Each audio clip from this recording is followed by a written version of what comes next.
অনেক বই পড়ছো, পরীক্ষা হলে গেলে তুমি পারো না, তাহলে কি হবে?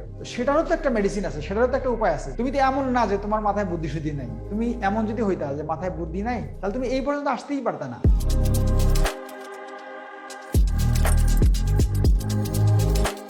প্রিলি লিখিত ভাইভা খারাপ করার যে কারণগুলো থাকে, এই কারণগুলোর মধ্যে অন্যতম কারণ থাকে, আমরা বেশিরভাগই মানে বলা চলে, এটা শুনতে খুবই খারাপ লাগবে কিন্তু আমার অভিজ্ঞতা তাই বলে যে আমরা বেশিরভাগই হচ্ছে প্রচন্ড রকম অলস।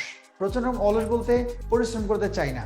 এখানে আমার এ থেকে যেটা বলি, যারাই ক্যাডার হয়েছেন they are very hard working person, এটা তোমাকে বিশ্বাস করতেই হবে। এদের প্রচন্ড পরিশ্রম, এই পরিশ্রম ছাড়া কেউই হয় না। যে পরিশ্রম করেছে সে হয়ে গেছে। এখন সেকেন্ড আসে, পরিশ্রম করলেই কি হবে? পরিশ্রম করার সাথে সাথে পরিশ্রম তুমি অনেক করলে, অনেক বই পড়ছো কিন্তু তোমার মনে থাকে না, তাহলে কি হবে? অনেক বই পড়ছো, পরীক্ষা হলে গেলে তুমি পারো না, তাহলে কি হবে? সেটারও তো একটা মেডিসিন আছে, সেটারও তো একটা উপায় আছে। তুমি তো এমন না যে তোমার মাথায় বুদ্ধি শুদ্ধি নাই। তুমি এমন যদি হইতা যে মাথায় বুদ্ধি নাই, তাহলে তুমি এই পর্যন্ত আসতেই পারতা না। তোমার যথেষ্ট বুদ্ধি আছে। তুমি কখনোই ভাববা না যে তুমি অন্যদের থেকে খারাপ বা আরেকজনের থেকে খারাপ। তুমি জাতীয় বিশ্ববিদ্যালয়ে পড়ো, তুমি প্রাইভেট ইউনিভার্সিটি পড়ো, বাট তুমি বুয়েটে পড়ো, কি পার্থক্য আসে? বিশেষে কোনো পার্থক্য নেই। পার্থক্য শুধু হচ্ছে যে যারা বুয়েটে পড়ে তাদের বেসিক ভালো থাকে, তো ওদের বেসিক ভালো থাকার কারণে ওরা সুবিধাটা বেশি পায়। পড়াশোনার যে বিষয়টা করেছে ওই বিষয়টা বিশেষ পরীক্ষায় বেশি থাকে, এটা একটু সুবিধা পায়। তুমি নিজেও ওই বিষয়টা ভালো করতে পারবা, যেখানে থাকো, যে সাবজেক্টে থাকো, তোমার ওই যে ইচ্ছাটা ভালো থাকতে হবে, এটা মনে রাখতে হবে। পরিশ্রম একটা এক নাম্বার সমস্যা। সেকেন্ড আর একটা সমস্যা হচ্ছে না বুঝিয়ে পড়া।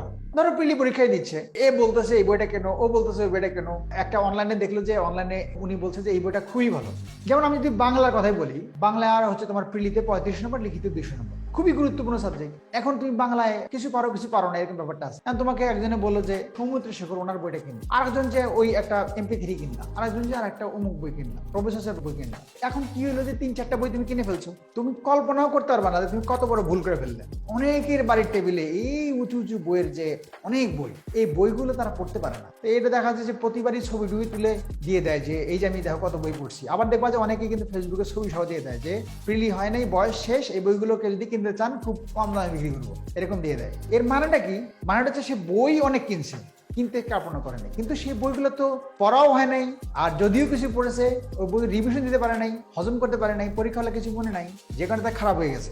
নইলে এই পরীক্ষাটাতে খারাপ বা একটা চাকরি হওয়ার জন্য যে পড়াশোনাটা, সেটা ক্ষেত্রে এতটা খারাপ হওয়ার কথা না। এখন এলোমেলো পড়াশোনা করা বা অগোছালো যদি পড়াশোনা করে, তাহলে কিন্তু তার এই সমস্যাটা হয়। তাহলে এক হচ্ছে পরিশ্রম করতে পারে না, দুই হচ্ছে এলোমেলো পড়াশোনা করে, তিন যেই পড়াগুলো পড়ে সেই পড়াগুলো রিভিশন করে না। রিভিশন করে না, এটা একটা বড় সমস্যা। রিভিশন না করলে তো তোমার পড়াশোনা মনে থাকবে না। আর একটা হচ্ছে যে পারসিস্টেন্ট হওয়া, লেগে থাকা, লেগে থাকে না, এটা তোমার একটা বড় সমস্যা। সেটা হচ্ছে ধরো একদিন পরে খুব পরে, আবার মাঝখানে তারপরে দিন নাই, এইখানে গেস্ট আসছে, ওই জায়গায় বেড়াতে গেছে, হেন তেন কাজ দিয়ে আবার পরে। এই পড়া তোমার কোনো কাজে লাগবে না। তুমি পড়তেছো, এই পড়াটা তোমার হবেই না এটা দিয়ে। যদি হয় তাহলে তুমি বুঝতে হবে তোমার বেসিক খুবই ভালো, আগে থেকে খুবই ভালো তুমি, এই জন্য তোমার হয়েছে। ম্যাক্সিমাম এটা হবে না। এই জন্য তোমার কি হয় যে লেগে না থাকলে তুমি এটা পারবা না। আর লেগে থাকতে হবে কি, একদম কার্যকর ভাবে লেগে থাকতে হবে, তাহলে তুমি পারবা। হিউজ সময় দিতে হবে তোমাকে। এখানে দেখা গেলো যে তুমি যে পর্যায়ে এখন আছো, এখন থেকে তোমার যদি তৈরি করা হয় বা তৈরি হও, 1 থেকে 1.5 বছর তোমার কনসেন্ট্রেটেড করতে হবে। 1 থেকে 1.5